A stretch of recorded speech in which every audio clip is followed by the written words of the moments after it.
Hello, আসসালামু আলাইকুম everyone. আশা করি সবাই ভালো আছেন। আজকে রান্না করব রুই মাছের ডিম।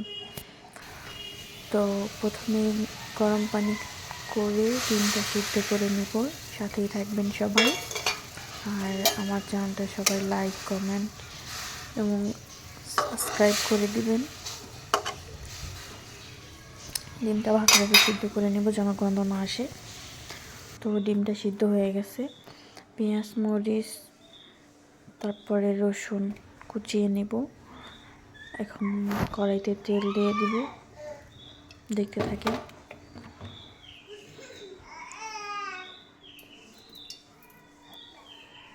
এবার কড়াইতে পেঁয়াজ, মরিচ আর রসুন কুচি দিয়ে দিব।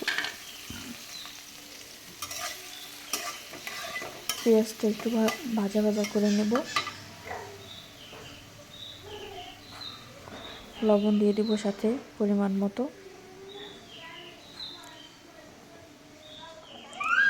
এবার ডিমের মধ্যে হলুদের গুঁড়া,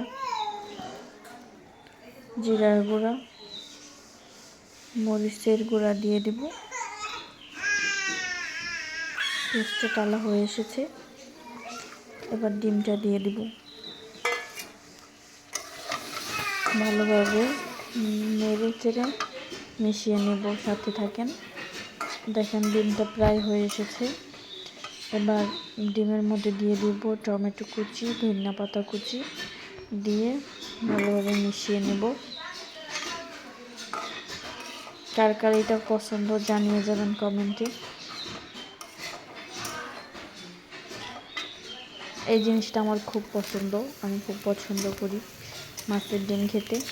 মাছের থেকেও বেশি পছন্দ করি মাছের ডিম খেতে। তো ভালো থাকবেন সবাই, আল্লাহ হাফেজ।